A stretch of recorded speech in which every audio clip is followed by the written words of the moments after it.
Buenas tardes, hermanos, Dios les bendiga. Antes que todo vamos a empezar con una oración.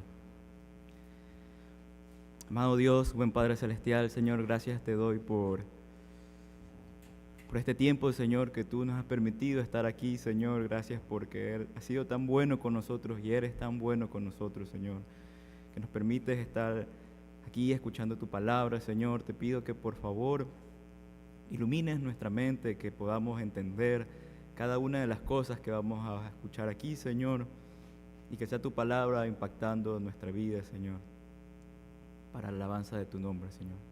En nombre de Jesús, amén. Actualmente nosotros estamos viviendo en una generación en donde, y tal vez muchos que están aquí se han de verdad dado cuenta, que estamos viviendo una generación en donde el fin por el que hacen o esperan que las cosas sucedan es para su propio bienestar o para una autorrealización o autoexaltación. ¿Y qué es lo que ha promovido esto en el mundo en el que estamos viviendo ahora? Bueno, algunas cosas he planteado yo aquí. La primera de ellas pueden ser películas o series de televisión en donde por 2 o 3 horas o varias horas nos bombardean con la idea de que el fin de la vida del hombre es ser feliz, o que el fin de la vida de alguien es cumplir tus sueños. Otra razón que puede ser también son las redes sociales, en donde antes uno tenía cualquier cosa que uno hacía o realizaba, era conocido por los más allegados nada más. Pero actualmente uno tiene la posibilidad de hacer que personas de fuera de este país conozcan lo que tú haces o lo que tú realizas, tus sueños y todo lo demás.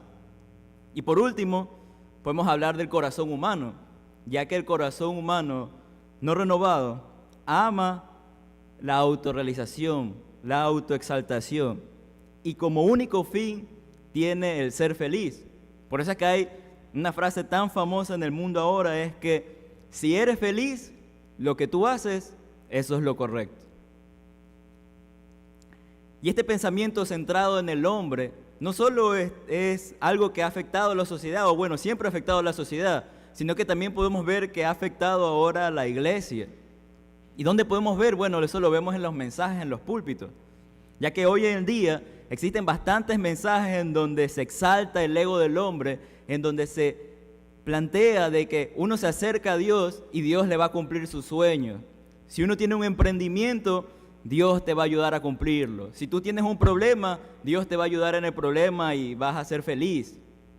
Y eso es una verdad a medias, porque en verdad Dios quiere nuestra felicidad, pero no en fin de que cumplamos nuestros sueños, sino como vamos a ver en el pasaje que vamos a estudiar, en que lo glorifiquemos a Él. ¿Y cómo podemos nosotros lidiar con estos mensajes que escuchamos constantemente en el mundo o en las predicaciones en las iglesias? Bueno, una de las formas, creo yo, es enfocándonos en mensajes en que se centren en la gloria de Dios, y este pasaje que vamos a estudiar ahora da ese mensaje. Es reconocer que el fin supremo del hombre, o el fin supremo por el que Dios actúa, no es para que nosotros seamos autoexaltados, cumplamos nuestros sueños, o inclusive el fin supremo de Dios no es para que yo sea feliz. El fin supremo por el que Dios obra es para su propia gloria. Y eso lo podemos ver a lo largo de la Escritura. Por ejemplo, podemos ver el fin por el que Dios creó todas las cosas, su creación. Como dice el Salmo 19:10, los cielos cuentan la gloria de Dios y el firmamento anuncia la obra de sus manos. Por eso Dios creó las cosas en última instancia para su gloria. Inclusive también la creación está a nuestra disposición para que sea evidenciada sus atributos, como dice Romanos 1:20, porque las cosas invisibles de Él, su eterno poder y deidad, se hacen claramente visibles desde la creación del mundo. Y por último, podemos ir a Apocalipsis 4:11, y si me acompañan, que ahí también podemos ver que en la eternidad, el obrar de Dios, el que Dios haya creado todas las cosas, es motivo de exaltación en la eternidad. En Apocalipsis 4:11, aquí tenemos la visión de Juan de las alabanzas celestiales. ¿Por qué motivo alaban a Dios ahí? ¿Cuál es uno de los motivos en que Dios va a ser adorado eternamente? Apocalipsis 4:11 dice, Señor, digno eres de recibir la gloria y la honra y el poder. ¿Por qué motivo? Porque tú creaste todas las cosas y por tu voluntad existen y fueron creadas. Y no solo la creación Dios la realizó en última instancia para su propia gloria, sino también eso lo podemos ver en su pueblo, y eso lo podemos ver en Israel. La Biblia claramente enseña de que Dios ha creado a Israel, lo preserva y lo restaurará en un futuro por el amor que Él tiene por su pueblo.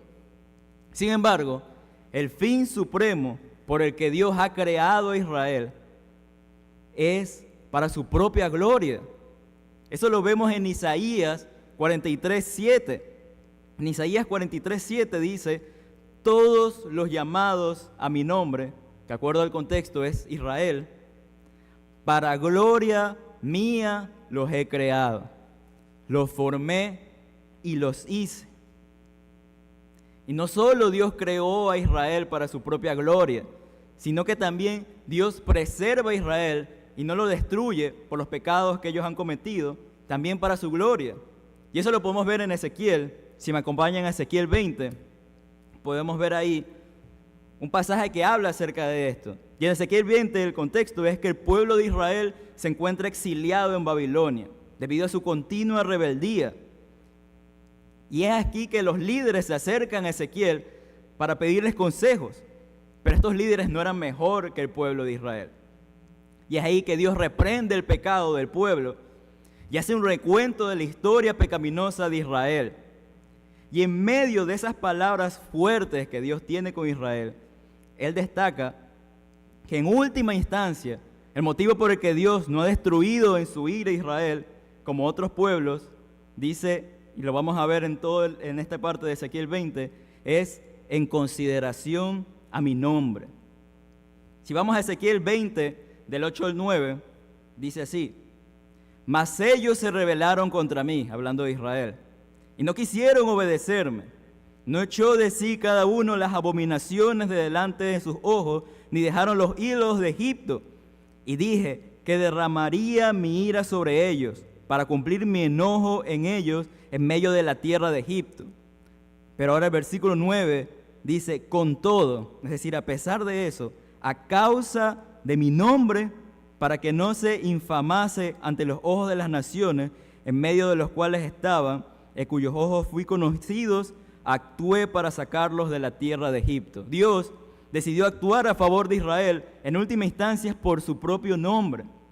Si seguimos en Ezequiel 20, y ahora vamos al versículo 13, seguimos leyendo, luego de que Dios los sacó de Egipto, Israel seguía pecando. Y dice así, versículo 13, mas se rebeló contra mí la casa de Israel en el desierto. No anduvieron en mis estatutos y desecharon mis decretos, por los cuales el hombre que los cumpliere vivirá. Y mis días de reposo profanaron en gran manera. Dije, por tanto, que derramaría sobre ellos mi ira en el desierto para exterminarlos. Pero en el versículo 14 dice, pero actué a causa de mi nombre, para que no se infamase a la vista de las naciones ante cuyos ojos los había sacado. A causa de su nombre, Dios no decidió actuar en contra de Israel.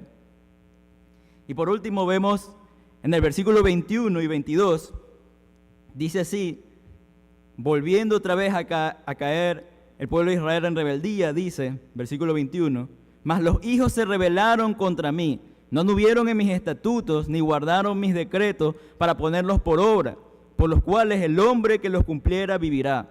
Profanaron mis días de reposo. Dije entonces que derramaría mi ira sobre ellos para cumplir mi enojo en ellos en el desierto.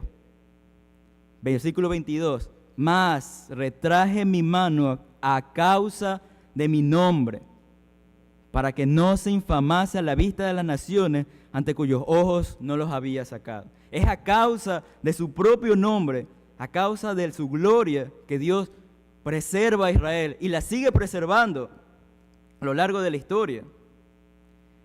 Pero no solo la preservación de Israel, Dios lo hace en última instancia a causa de su propio nombre, sino también la futura restauración de Israel. Si avanzamos más adelante en Ezequiel, el capítulo 36, y aquí ya estamos en el contexto en el que la ciudad de Jerusalén ha sido destruida y Dios ha cambiado el énfasis de su mensaje en mensajes de juicio a mensajes de misericordia y recordarles las promesas de Dios a Israel, basadas en los pactos que Dios ha prometido. Y en Ezequiel 36, versículos 22 y 25, vamos a ver que está el mismo énfasis de que es por la gloria de Dios que Él obra con Israel. Dice versículo 22, por tanto, di a la casa de Israel, así ha dicho Jehová el Señor, no lo hago por vosotros, oh casa de Israel, sino por causa de mi santo nombre, el cual profanasteis vosotros entre las naciones, a donde habéis llegado. Versículo 23, y santificaré mi grande nombre, profanado entre las naciones, el cual profanasteis vosotros en medio de ellas, y sabrán las naciones que yo soy Jehová, dice Jehová el Señor, cuando sea santificado en vosotros delante de sus ojos. ¿Y cómo Él lo hará? ¿Cómo Él santificará su nombre? Bueno, versículo 24, y yo os tomaré de las naciones, y os recogeré de todas las tierras, y os traeré a vuestro país. Esparciré sobre vosotros agua limpia, y seréis limpiados de todas vuestras inmundicias, de todos vuestros ídolos os limpiaré. Podemos ver aquí en todos estos versículos que tanto la creación de Israel, la preservación de Israel a lo largo de la historia y su futura restauración tienen como fin supremo la gloria de Dios, su nombre. Y esto no solo aplica, como vimos, a la creación y a Israel, sino que también aplica para nosotros, la iglesia. Y esto lo vemos en el libro de los Efesios. Y antes de introducirnos a esta parte, en cómo el libro de Efesios hace un énfasis en cuanto al fin supremo de Dios, en cuanto a su obrar, sabemos que el libro de Efesios es un libro en el que Pablo escribió a la iglesia de Éfeso, Pablo estando en la prisión. Y como la iglesia de Éfeso fue una iglesia que recibió mucha doctrina, se convirtió, como se lo conoce ahora, en una iglesia de sana doctrina. Y es por eso que el contenido de la carta de los Efesios no tiene como algo doctrinal o señalando a una falsa doctrina o señalando a un falso maestro, sino que esta carta tenía un problema, y es que los hermanos de Éfeso estaban careciendo de algo muy importante de su obrar, y este es su amor, provocando que ellos se hubiesen puesto orgullosos en su posición. Por tal motivo, el énfasis de la carta es de exaltar que las bendiciones espirituales que Dios había provisto en su iglesia tienen como origen no el conocimiento que nos tienen, ni su posición, sino la posición que ellos tienen en Cristo. Por eso esta palabra en Cristo se repite varias veces cuando habla de las bendiciones espirituales provistas a la iglesia. Pero ¿por qué Dios decidió, si uno le puede preguntar a Pablo, que escribió esta carta, ¿por qué Dios decidió bendecir a la iglesia con todas las bendiciones espirituales en los lugares celestiales? ¿Cuál sería la respuesta? Una respuesta válida sería por amor, porque Él amó a la iglesia. Pero creo que el libro de Efesios hace un énfasis aún mayor en cuanto al motivo por qué Dios ha decidido obrar con la iglesia. Y ese motivo es para mostrar su gloria. Y podemos ir a la carta de los Efesios, viendo todas las bendiciones espirituales, empezando en Efesios capítulo 1, desde el 4 al 6, en donde se habla de la predestinación, en el que Dios decidió tener una relación de amor con nosotros, la iglesia, antes de la creación, para que seamos santos y sin mancha en Cristo Jesús. ¿Y cuál es el fin por el que Dios hizo eso? Bueno, vemos en el versículo 6 que dice, el fin es para alabanza de la gloria, de su gracia, con la cual nos hizo aceptos en el amado. Luego vamos a la otra bendición espiritual que está en Efesios 1, versículos 7 al 10, que habla acerca de la redención y perdón de pecados. Por medio de la muerte de Cristo en la cruz hemos sido liberados de la esclavitud del pecado. y hemos sido perdonados acorde a su abundante gracia. Pero ¿con qué fin? ¿Con qué fin Dios hizo esto? Bueno, vemos el versículo 10 que dice, a fin de que de reunir todas las cosas en Cristo. Versículo 10, el universo entero quedará bajo la soberanía de Cristo, en otras palabras, para su exaltación universal. Ahora tenemos la otra bendición espiritual en Efesios 1, del 11 al 12, que somos herederos en Cristo. Y dice aquí, en el versículo 12, también menciona el fin por el que Dios ha decidido obrar de esta manera. Versículo 12 dice, a fin de que seamos para alabanza de su gloria. Y por último tenemos en Efesios 1, del 13 al 14, en el que Cristo habla de la bendición espiritual en que la iglesia ha sido sellado en el Espíritu Santo de la promesa, la cual es la garantía de que tenemos esas bendiciones espirituales.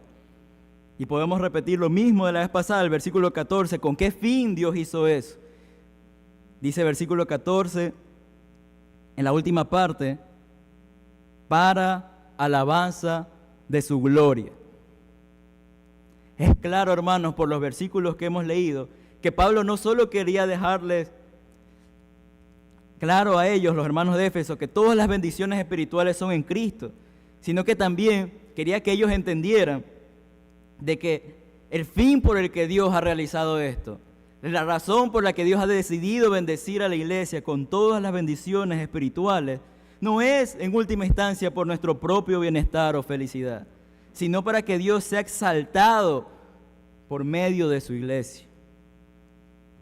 Y ahora pasando al capítulo 2, que es los capítulos que vamos a ver el día de hoy, sobre todo el versículo 7, aquí Pablo nos introducirá a la otra bendición espiritual conocido como el plan de salvación. Y al igual que las otras bendiciones espirituales que hemos visto anteriormente, esta también tiene un fin supremo, que es el que vamos a ver más adelante. Y antes de ir de lleno a esto, podemos ir a dar un breve repaso de estos capítulos que hemos visto anteriormente, en el que Pablo, para hablar de esta bendición espiritual, empieza enseñando primero la horrible realidad del hombre sin Cristo. Y eso lo vemos en el versículo 1, que como estudiamos anteriormente, una traducción correcta del versículo 1 sería, y vosotros estabais muertos en vuestros delitos y pecados. ¿Qué significa que estábamos muertos en vuestros delitos y pecados?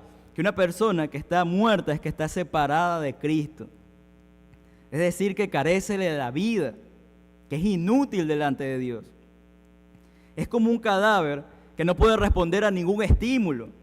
Un muerto espiritual que no responderá a cualquier estímulo que uno se le ponga enfrente de él. No reconoce la profundidad de su pecado, no cree ni entiende en lo que la Biblia declara, no acepta el Evangelio. Eso es un muerto espiritual.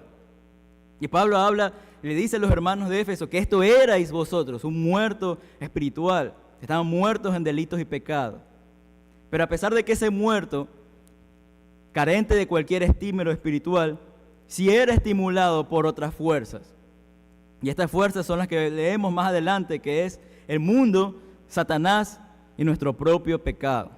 Versículo 2 tenemos aquí, en los cuales anduvisteis en otro tiempo, siguiendo la corriente de este mundo. Un motor que mueve a un muerto espiritual es el mundo, el sistema mundano, las normas que el mundo dicta, lo que el mundo dice que es lo que debes hacer o lo que no debes hacer, lo que debes creer, lo que no debes creer. Eso es lo que mueve a un muerto espiritual. El mundo y el muerto espiritual son amigos. No hay roces, no hay discusión, no hay cuestionamiento, simplemente sigues la corriente. Por tal motivo Jesús en Juan 15:19 enseñó que el mundo ama a los que son del mundo, a los que son parte de su sistema. Ahora, este sistema perverso tiene un capitán. Y ese capitán, el rey que lo gobierna, como leemos más adelante, es Satanás. Y sigue diciendo el versículo 2, conforme al príncipe de la potestad del aire. O en otras palabras, al rey con autoridad sobre el aire. Es decir, sobre los demonios que habitan en esa esfera entre el cielo y la tierra. Satanás tiene autoridad tanto sobre los demonios y sobre este mundo caído y los que habitan en él. Es un control temporal y soberanamente cedido por Dios. ¿Y cómo Satanás influye en este mundo? Bueno, es seduciéndolo por medio de engaños y mentiras. Y su mayor engaño son las falsas religiones, como vimos anteriormente. Y es por medio de ese engaño que Satanás opera en los hijos de desobediencia, es decir, en los muertos espirituales. Y es que dentro del muerto espiritual, Satanás tiene un aliado. Y ese aliado son los deseos carnales. Y Pablo lo introduce de la siguiente manera en el versículo 3, entre los cuales también todos nosotros vivimos en otro tiempo, en los deseos de nuestra carne, haciendo la voluntad de la carne y de los pensamientos, y éramos por naturaleza hijos de ira. Pablo escribe que tanto ellos, los hermanos de Éfeso, y él mismo, sin Cristo, eran guiados por los deseos pecaminosos de su vieja naturaleza. Y también en la inclinación perversa de sus pensamientos. Podemos ver que Pablo cubre la totalidad del hombre, y es claro que el hombre sin Cristo no tiene nada recto dentro de él, que lo lleva a hacer algo que le agrada a Dios. Todo su ser está contaminado con el pecado. Y ante esa miserable realidad del hombre, ¿cuál es la consecuencia? Bueno, sigue diciendo, y éramos por naturaleza hijos de ira, la ira divina. Esa es la única consecuencia, lo que el hombre merece. El hombre muerto en sus delitos y pecados, que sigue la corriente de este mundo, conforme a Satanás, dando riendas sueltas a su vieja naturaleza y sus deseos carnales, solamente hay ira para esa persona. No había amistad entre Dios, no había paz entre Dios y el hombre muerto en delitos y pecados.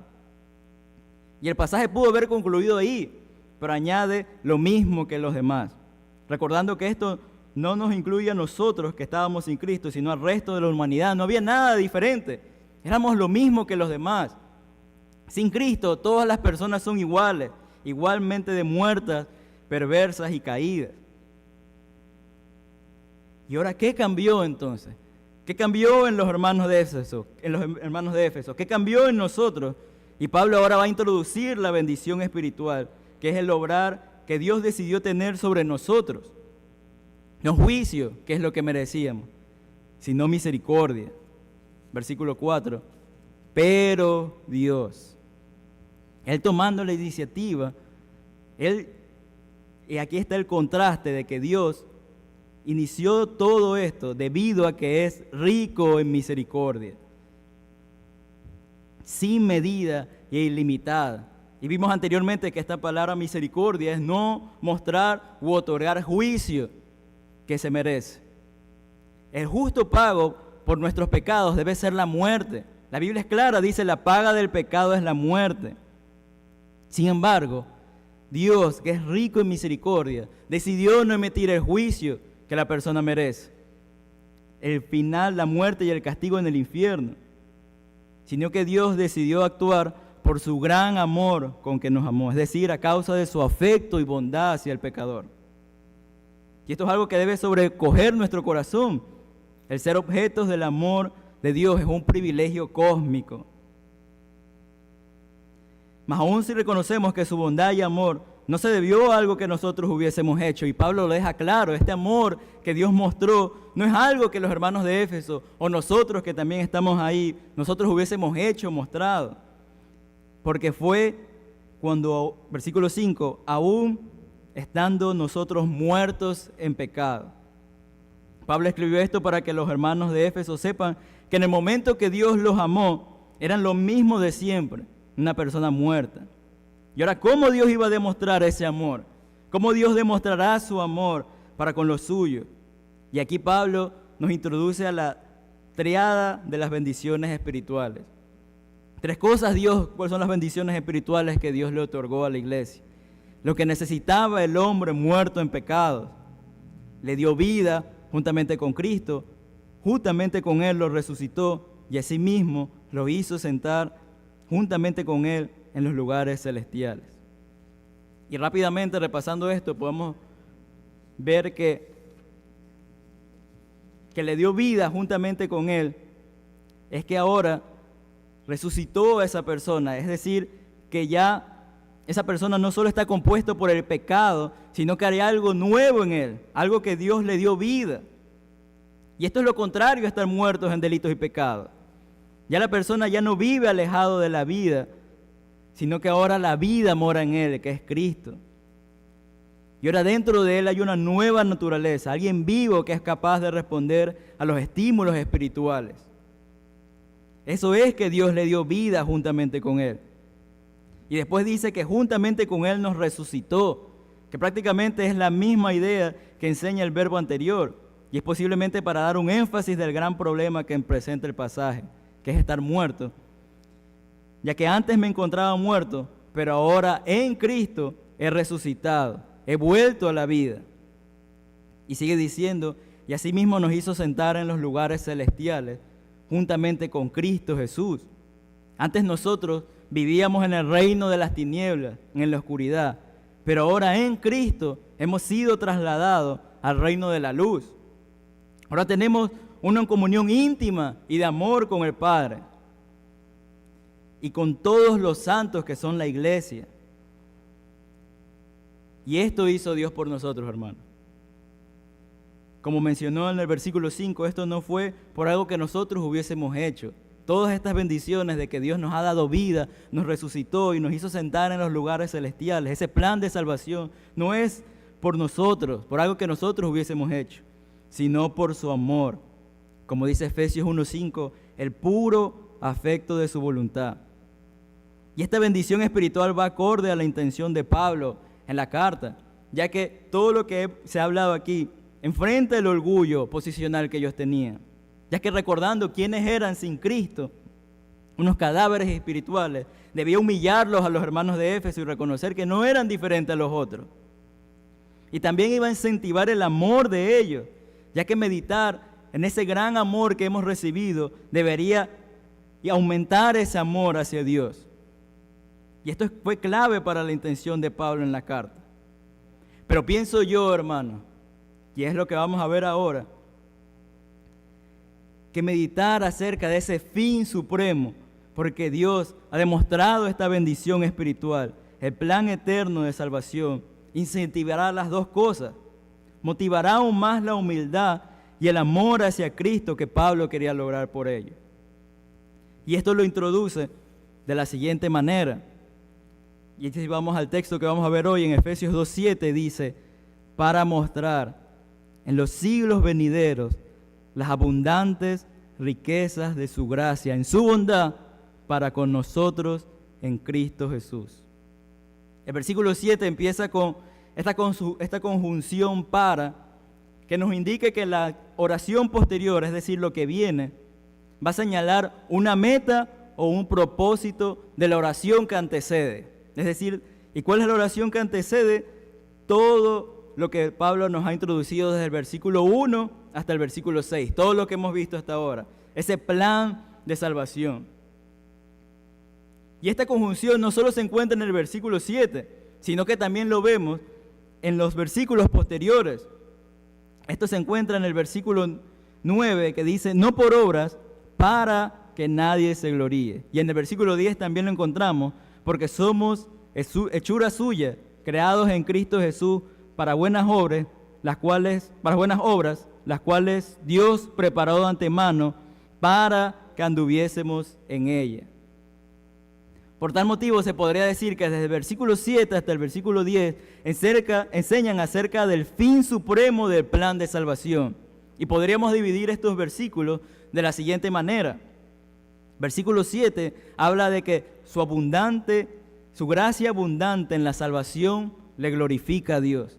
Desde el versículo 8 hasta el versículo 9 habla de que nuestra inutilidad en la salvación le glorifica a Dios. Y en el versículo 10 podemos ver que nuestros frutos en la salvación le glorifican a Dios. Y el primer punto que vamos a ver ahora, que hoy solo vamos a ver el versículo 7, comienza con la siguiente línea de pensamiento. Primero habla de la acción, luego habla del tiempo de la acción y luego habla del objeto que va acorde a la acción. Y con la acción tenemos primero en la palabra qué es lo que hará Dios, cuál es el fin supremo por el que Dios nos ha salvado empieza con la palabra mostrar. Esta palabra en griego no quiere decir solamente exhibir algo y nada más, sino mostrar una finalidad para dar una evidencia de algo. Dios ha decidido bosquejar su plan de salvación que hemos revisado con la finalidad de dar evidencia del objeto que hablaremos luego. Pero antes iba a dejar claro el cuándo. Cuándo Dios iba a mostrar eso que vamos a hablar posteriormente, y es en los siglos venideros. O en otras palabras podemos decir también épocas por llegar o edades venideras. Y uno se puede hacer la pregunta aquí, ¿cuándo son esos siglos venideros? ¿De qué está hablando aquí Pablo? Bueno, para esto existen dos posturas. La primera postura es que los siglos venideros se refieren tanto a la era futura, pero en la era presente antes del retorno de Cristo, y la era futura después del retorno de Cristo. Y esto es posible, pero el contexto del libro en realidad nos lleva a pensar en otra cosa, en la otra postura. Ya que si vamos a Efesios 1:21, nos da una pista acerca de cuándo Pablo, en qué tiempo está pensando Pablo aquí. En Efesios 1:21, si vamos un poco más atrás, podemos leer así: sobre todo principado y autoridad y poder y señorío, y sobre todo nombre que se nombra, no solo en este siglo, aquí tenemos la palabra, en este siglo, sino también en el venidero. Aquí tenemos las dos palabras, los siglos venideros. Hablando sobre cómo Cristo, quien resucitó y se sentó a la diestra del Padre en los lugares celestiales, por encima de toda autoridad, Pablo habla en este texto aquí, y Pablo menciona las dos palabras, en este siglo y en el siglo venidero, para pagar un todo. Cuando habla de en este siglo, habla del siglo que estamos viviendo ahora, en la actualidad. Y cuando habla del siglo venidero, habla del futuro post la venida de Cristo. Entonces, si tenemos que Pablo hubiera querido pensar en el siglo presente y en el siglo venidero, hubiese utilizado las mismas palabras que utilizó en el versículo 21. Pero Pablo, ahora volviendo a nuestro texto, en Efesios 2:7, Pablo solo habló de los siglos venideros. Es decir, que en la mente de Pablo aquí está pensando post venida de Cristo, es decir, en el milenio y la eternidad. Este es el tiempo que nos debemos situar sobre la acción por el que Dios hará. ¿Y qué mostrará entonces? Podemos hacer la pregunta, ¿qué mostrará como prueba a Dios tanto en el milenio como en el estado eterno? Y aquí es que entramos, que dice, para mostrar en los siglos venideros las abundantes riquezas de su gracia. O una mejor traducción sería la de la Biblia de las Américas, que hace honor a lo que esta palabra significa, las sobreabundantes riquezas, ya que esta palabra abundantes en realidad va acorde a la idea de que sobrepasa todo límite, es algo sobreabundante. Y riquezas que habla también de abundancia. ¿Y qué es lo que Dios es sobreabundante? ¿Qué es lo que Dios quiere mostrar? Es su gracia. Su gracia, que significa gracia, a diferencia de misericordia, es dar algo que la otra persona no lo merezca o no haya hecho nada para ganárselo.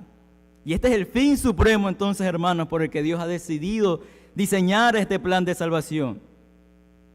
Y es que la finalidad es mostrar, es dejar como evidencia, tanto en el milenio como en el estado eterno, su abundante gracia para con nosotros. De que Él nos ha otorgado las bendiciones espirituales de tener vida, de estar con Él, que no merecemos. Y uno podría hacerse la pregunta también, ¿a quiénes les será manifestado estas abundantes riquezas de su gracia? Y una respuesta obvia sería a toda la humanidad que está ahí. Tanto los redimidos y también los no redimidos verán eso, verán esas abundantes riquezas de su gracia en la eternidad, de que Dios ha salvado y ha decidido tener misericordia con algunos. Pero no solo ellos, sino también las huestes celestiales. Y esto lo podemos ver en Efesios 2:11, en el que aquí habla de la última bendición espiritual, que es que Dios ha decidido que tanto la iglesia como Israel, luego de Pentecostés, lleguen a ser un solo pueblo. marcando tal diversidad. ¿Y cuál es el fin de que Dios ha decidido hacer esto? Eso lo tenemos en Efesios 3:10, que dice: para que la multiforme sabiduría de Dios sea ahora dada a conocer por medio de la iglesia a los principados y potestades en los lugares celestiales, es decir, los ángeles, tanto los ángeles santos como los inicuos. Y ahora, ¿cómo será esta adoración? ¿Cuál será la adoración que se hará en el cielo por las abundantes riquezas de su gracia en la salvación? Un pasaje que nos ayuda a entender la alabanza que se le dará a Dios por su gracia, la tenemos en Apocalipsis. Si me acompañan a Apocalipsis 5. Apocalipsis 5:8, podemos apreciar una visión celestial que Juan tuvo sobre el cántico y la adoración realizada al Cordero por la salvación.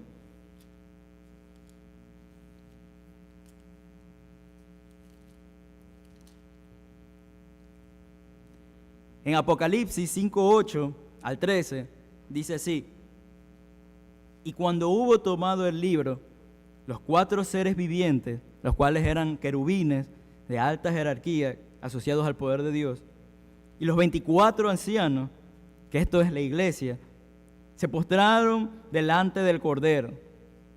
Todos tenían arpas y copas de oro lleno de incienso, que son las oraciones de los santos, y cantaban un nuevo cántico diciendo, y aquí está la preparación de la adoración, y el cántico es: digno eres de tomar el libro y abrir sus sellos, porque tú fuiste inmolado, y con tu sangre nos has redimido para Dios.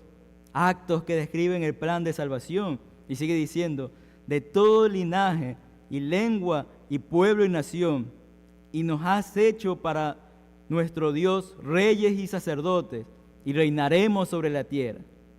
Y miré y oí la voz de muchos ángeles alrededor del trono y de los seres vivientes y de los ancianos, y su número eran millones de millones, que decían a gran voz: el Cordero que fue inmolado.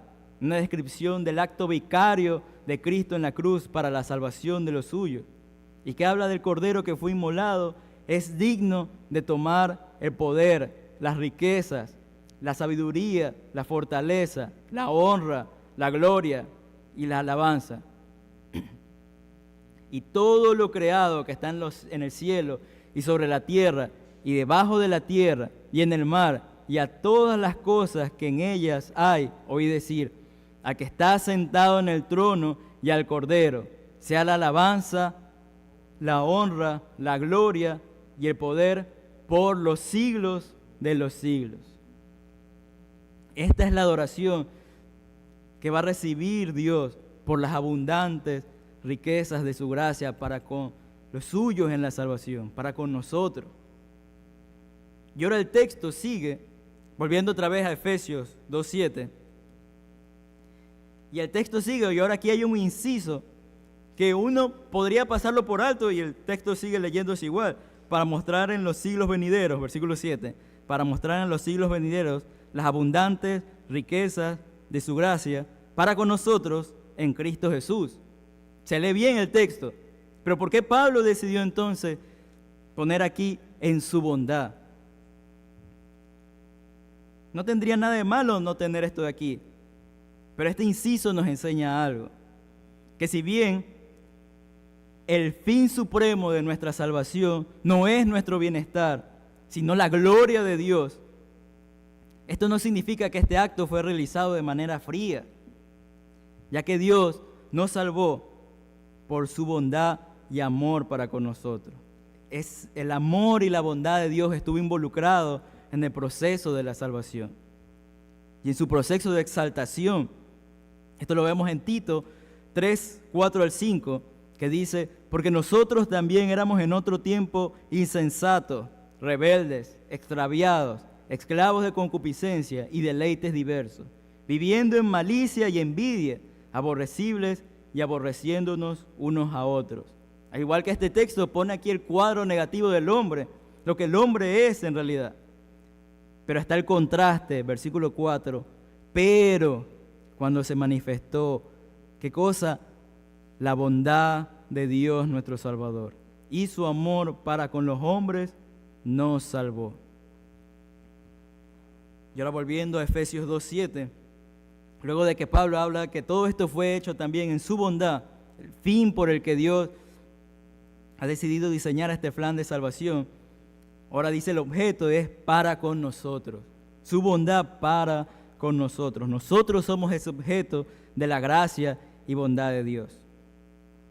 Y el hecho en realidad, hermano, que nosotros seamos el objeto de su bondad y amor, glorifica, magnifica más su abundante gracia. ¿Por qué? Es que si Dios hubiese decidido salvar, si el plan de redención hubiese sido salvar a personas que son medianamente bondadosas, o a alguien que tiene algún mérito, así sea pequeño, la gracia y bondad de Dios se verían manchados por el actuar de la persona. Pero no fue así, ya que el objeto de eso fuimos nosotros. Nosotros que éramos personas muertas, amadores de nosotros mismos y el mundo, y dignos solamente de ira, sin nada, ninguna esperanza, absolutamente nada de mérito en nosotros mismos. Nosotros fuimos el objeto del amor de Dios. Nosotros fuimos el objeto de ese plan de redención. Y esto es lo que glorifica más a Dios. Y por último, hermanos, tenemos aquí esta pequeñas 3 palabras que son muy repetidas en el libro de Éfeso, y es en Cristo Jesús. En Cristo Jesús, teniendo claro de que ser parte de ese grupo de personas que somos vivificadas, resucitadas y exaltadas, que seremos un trofeo eterno para exaltar las abundantes riquezas de la gracia y bondad de Dios, es solamente posible porque estamos en Cristo, nada más. No es porque hay algo en nosotros, sino porque estamos en Cristo. Es que tenemos ese privilegio de que por medio de ese plan de redención en que nosotros somos el objeto, poder exaltar a Dios en toda la eternidad. Y aún uno puede pensar, ¿qué es de las personas que están sin Cristo? ¿Qué sucede con aquellas personas que están sin Cristo? ¿Qué pasará con ellos? ¿Acaso ellos, solo aquellos que están en Cristo, los que mueren en Cristo, son los que van a dar gloria a Dios eternamente, mostrando las abundantes riquezas de su gracia? Bueno, hay un pasaje que nos muestra qué pasará con aquellas personas que están sin Cristo. Y esto lo vemos, y si me acompañan en Romanos 9, versículo 19 al 23.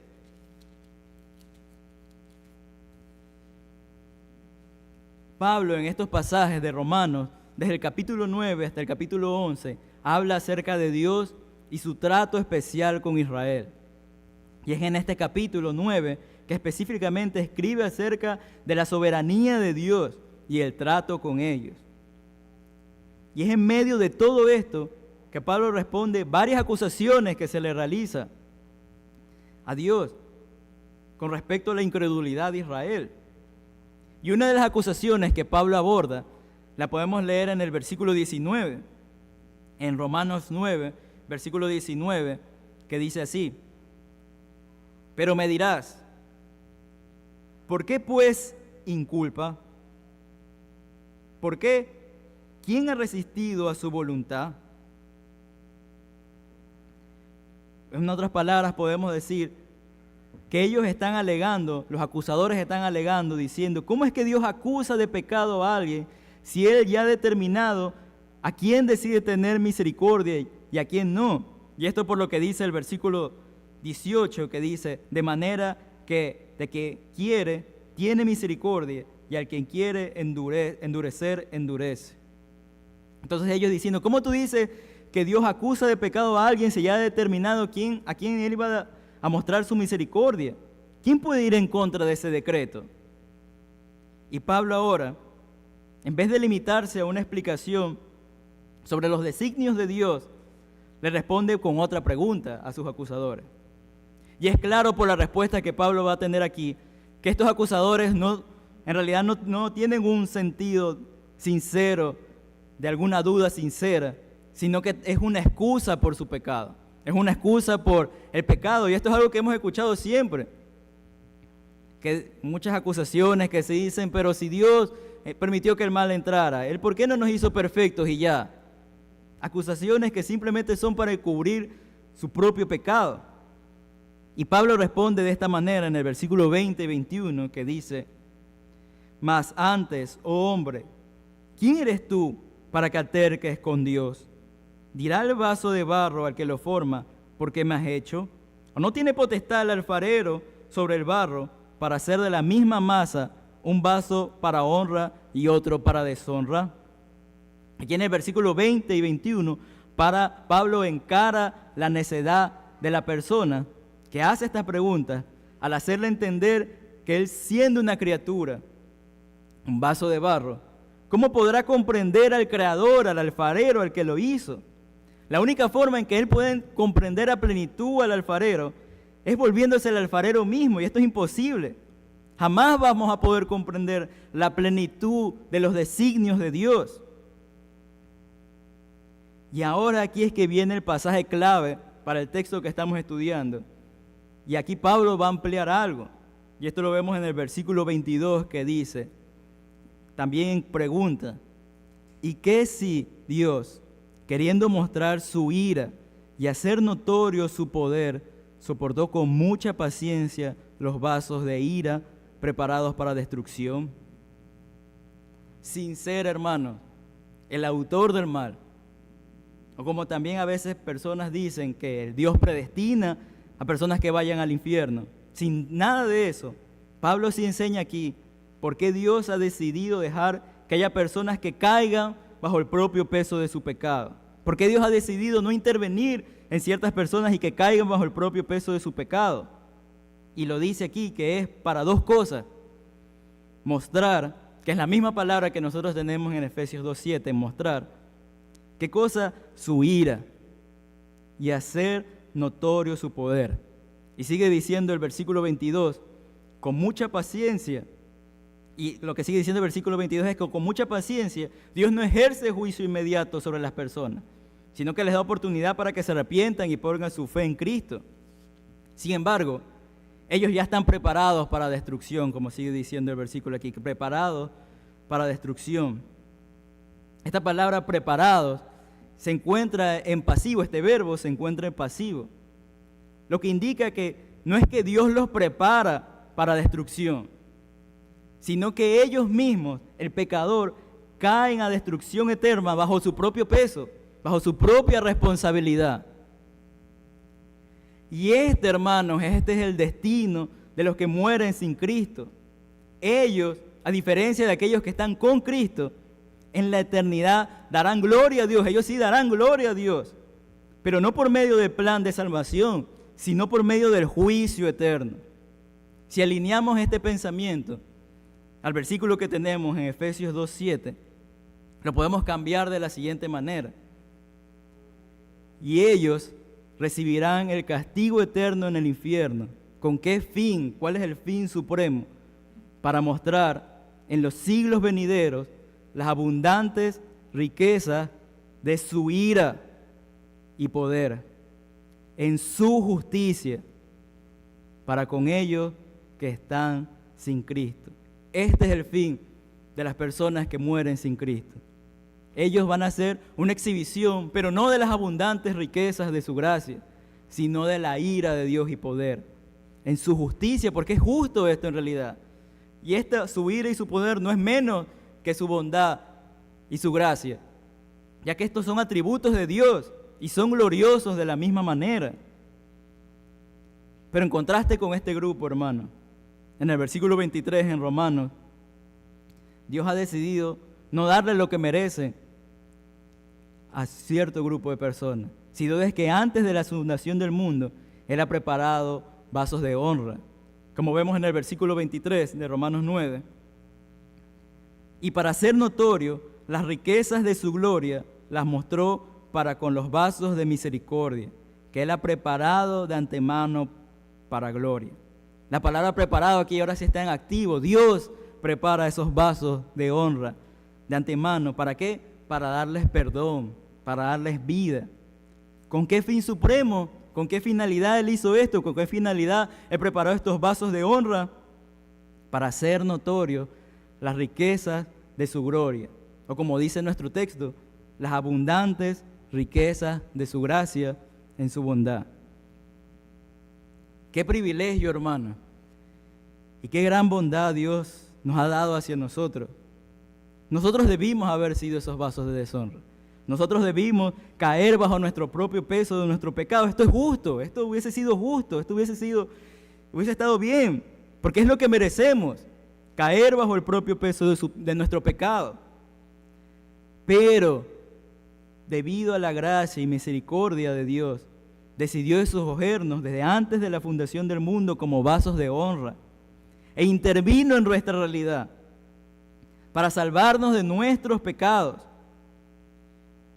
Nuestro corazón se debe entonces hinchar de amor hacia Dios, reconociendo de que hemos sido privilegiados de exaltar a Dios, no mostrando su ira y su bondad, su ira y su poder en su justicia en nosotros, sino que tenemos ese privilegio de exaltar a Dios en la eternidad por su bondad y su gracia en nosotros. Y esto también debe llenar nuestro corazón de humildad, a reconocer que en este mundo no se trata, como vimos al principio, esto no se trata de nuestros sueños. Al final de cuentas, de aquí a 500 años o aquí a 1000 años, nadie nos va a recordar. Nadie nos va a recordar. Todo lo que hagamos, todo lo que vayamos a hacer, no será recordado. Pero lo que sí va a ser recordado, lo que sí va a pasar de aquí a 1500 años en la eternidad, es la gracia de Dios sobre nosotros. Esa misericordia de Dios a nosotros, que nosotros le estemos dando gloria a Dios. Y eso nos debe llenar de humildad, sabiendo que el fin supremo de Dios es eso, su gloria. Y debemos vivir a la luz de eso. Obrando sí para Él, pero para su gloria, no para nuestra propia honra. Oremos, hermanos. Amado Dios y buen Padre Celestial, Señor, gracias. Gracias te doy, Señor, por este tiempo, Dios. Ayúdanos, Señor, por favor, a poder hacer todo para tu gloria, Señor. Este es el fin por el que tú haces las cosas. Y este es el fin por el que nosotros también debemos hacer todo lo que hagamos, Señor, sabiendo de que todo debe ser para tu gloria y para tu honor, Señor. Que este gran privilegio, Dios, de que nosotros estemos involucrados en este plan de salvación eterno, Señor, en gracia y misericordia, nos llene de amor hacia ti, Señor. Que recordar lo que éramos sin Cristo y el contraste de que tu obrar y tu amor hacia nosotros nos lleve cada día a amarte más, Señor. Gracias te doy y te damos por todo. En el nombre de Jesús. Amén.